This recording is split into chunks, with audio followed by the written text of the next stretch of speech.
Le 1er septembre dernier, Michelle O'Bonsawin est devenue officiellement la première autochtone à se voir attribuer l'un des 9 sièges au plus haut tribunal du pays. Originaire de la petite communauté francophone de Anmer, dans le nord ontarien, membre abénaquise de la Première Nation d'Odanak, la juge O'Bonsawin arrive à la Cour suprême avec un regard unique sur la réalité des peuples autochtones. Avec cette nomination et celle du juge Mahmoud Jamal l'an dernier, le tribunal reflète-t-il mieux la diversité culturelle canadienne? J'ai posé la question à la juge O'Bonsawin, qui nous a reçus dans l'enceinte de la Cour suprême. Madame la juge O'Bonsawin, bonjour, merci d'être avec nous. Oui, bonjour.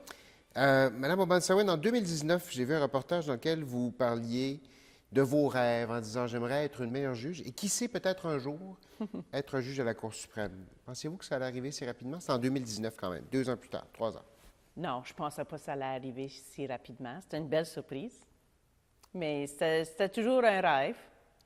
Comment on réagit quand on reçoit l'appel du premier ministre qui dit J'ai pensé à vous, j'aimerais vous rencontrer ».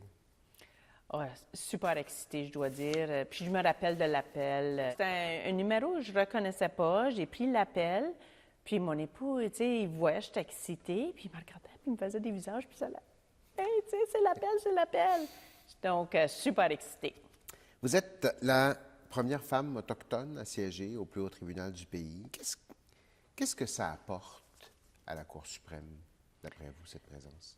Moi, je pense que ça l'amène un point de vue qui est unique, comme une franco-ontarienne du nord d'un petit village francophone, comme une mère autochtone. Nous avons quand même des vécus uniques, puis j'espère que ça l'amène une perspective qui est unique et quelque chose de nouveau à la Cour. Pourquoi c'est important d'avoir cette sensibilité-là ici? Moi, je crois que c'est important, comme dans les autres sensibilités aussi. C'est pour que le monde puisse se voir reflété au plus haut tribunal au Canada. Puis aussi, il y a quand même, comme personnes autochtones, c'est nous les peuples fondateurs. Nous y étions ici il y a des 1000 années. Puis c'est vraiment important quand même que nous avons une voix au Canada. Est-ce que la réalité autochtone était mal reflétée avant? Absolument.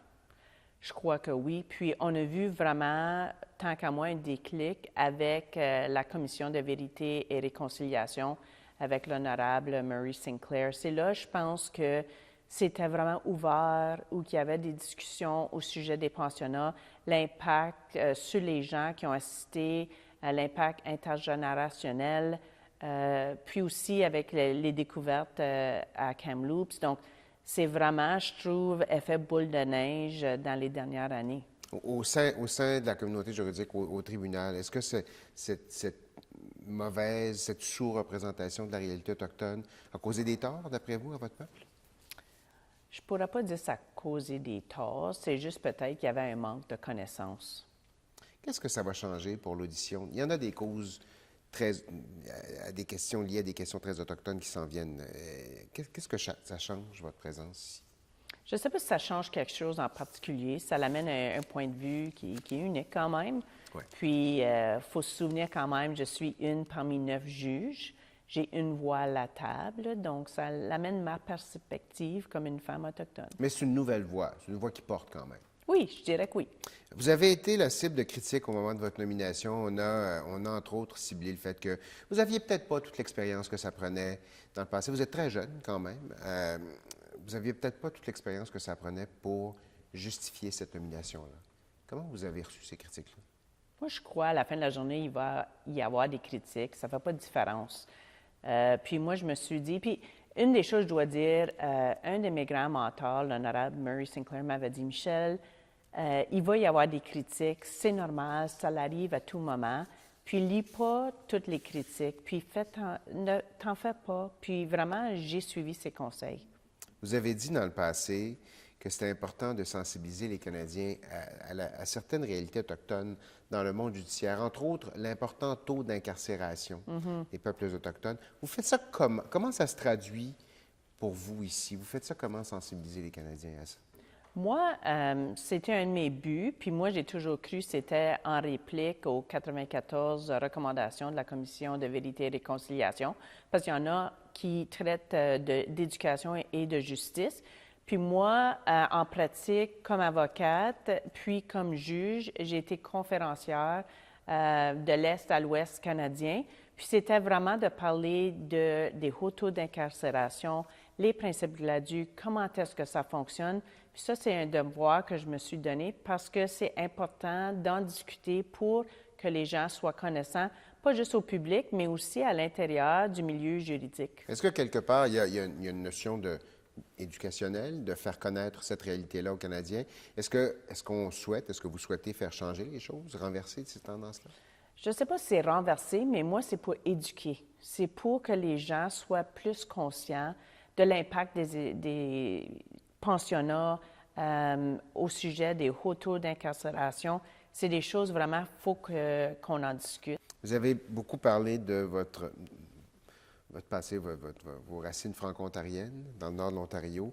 Vous siégez à une Cour suprême où on exige dorénavant le bilinguisme. Est-ce que c'est important pour vous, ça, ici? Pour moi, absolument. J'ai toujours cru que le bilinguisme était très important, d'être capable de se prononcer dans sa langue de choix en français ou en anglais, qui sont les langues officielles du Canada. Moi, ça m'a toujours été quelque chose de valable. C'est quelque chose que nous, à la maison, nous avons enseigné à nos enfants, puis nous parlons le français à la maison. Puis ça m'a toujours aidé tout le long de ma carrière aussi. Il y a des détracteurs qui diraient, cette règle-là, elle empêche peut-être la sélection de bons candidats sur la simple base qui ne sont pas en mesure de s'exprimer en français. Vous dites quoi à ça?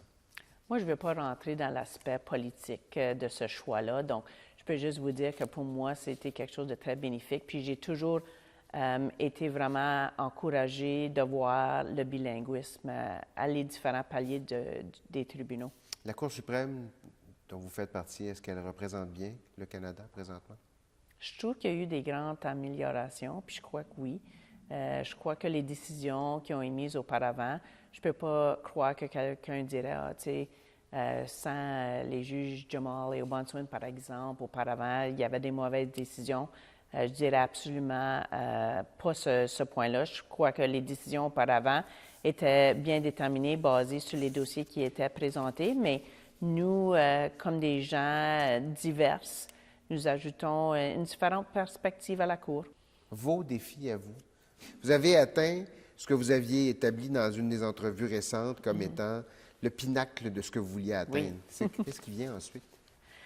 Bien, je vais commencer par répondre à la première, qui est c'est quoi les défis? Pour moi, c'est vraiment d'utiliser ma patience. Parce que je dois dire, moi, j'ai toujours été une juge qui entendait un dossier, puis ensuite, assez rapidement, pouvait rédiger une décision pour la sortir rapidement.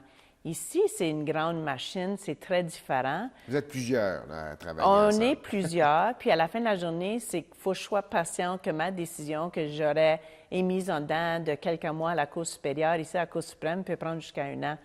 Puis c'est quand même quelque chose d'unique ici, là, qu'on ne voit pas nécessairement aux autres tribunaux. Puis on l'évoquait tout à l'heure, vous êtes relativement jeune. Vous pourriez siéger ici pour les 30 prochaines années. C'est quelque chose que vous envisagez ou à un moment donné, il y aura une autre étape? Comment on le voit quand on arrive dans ce job-là si jeune? C'est une question qui m'est posée quand même assez souvent, puis la réponse est quand même toujours la même. Moi, je fais ça un jour à la fois. Mon but, c'est d'être la meilleure juge que je peux être ici à la Cour suprême, d'être vue comme quelqu'un qui réfléchit bien, rédige très bien. Puis, c'est ça, c'est à déterminer. Juge O'Bonsawin, merci infiniment. Merci beaucoup.